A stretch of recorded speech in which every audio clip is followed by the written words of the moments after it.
Hello दोस्तों। कैसे हैं आप लोग? उम्मीद करते होंगे दोस्तों। केंद्रीय विद्यालय में बिना परीक्षा डायरेक्ट भर्ती का नोटिफिकेशन जारी कर दिया गया है। दोस्तों, केंद्रीय विद्यालय में नौकरी प्राप्त करने का अवसर ढूंढ रहे हैं अभ्यर्थियों के लिए बहुत ही अच्छी खुशखबरी सामने निकल कर आ चुकी है, क्योंकि केंद्रीय विद्यालय में शिक्षक समेत अन्य प्रकार के पदों के लिए एक नई भर्ती का आयोजन किया जा रहा है, जिसके लिए इसका नोटिफिकेशन भी जारी कर दिया गया है।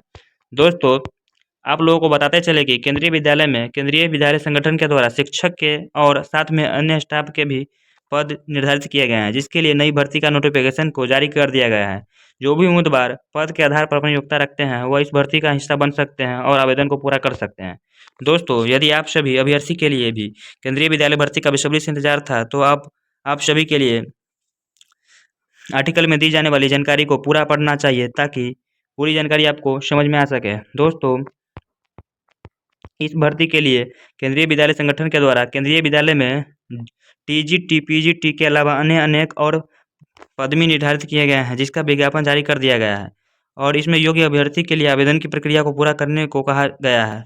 जो भी उम्मीदवार केंद्रीय विद्यालय की भर्ती में शामिल होना चाहते हैं, उन्हें इसका ऑनलाइन माध्यम से आवेदन करना होगा। दोस्तों, यह एक ऐसी भर्ती होने वाली है जिसमें किसी भी प्रकार की कोई भी लिखित परीक्षा नहीं करवाई जाएगी।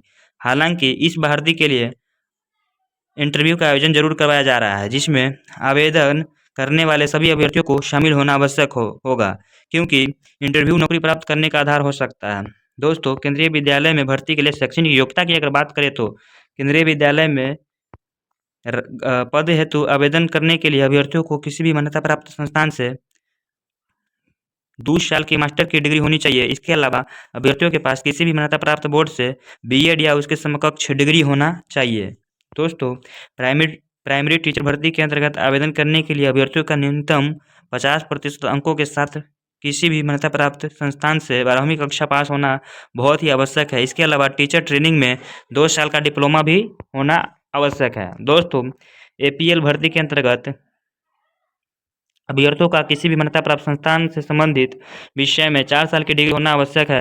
अभ्यर्थियों की तरह स्नातक की डिग्री के बाद में बीएड किया गया हो, साथ ही उम्मीदवारों का केंद्रीय शिक्षक पात्रता परीक्षाओं में उत्तीर्ण होना जरूरी है। दोस्तों, कंप्यूटर टीचर पद भर्ती के लिए अभ्यर्थियों के पास BE, BTech, science, BCA, MCA, MSc science की डिग्री होनी आवश्यक है। साथ ही पीजीडीसीए करने वाले उम्मीदवारों को भी आवेदन की प्रक्रिया को पूरा करना होगा। दोस्तों, केंद्रीय विद्यालय परीक्षा हेतु चयन प्रक्रिया की अगर बात करें, तो इस भर्ती के अंतर्गत किसी प्रकार की कोई भी लिखित परीक्षा का आयोजन नहीं किया जा रहा है और किसी भी अभ्यर्थियों को लिखित परीक्षा नहीं देनी होगी।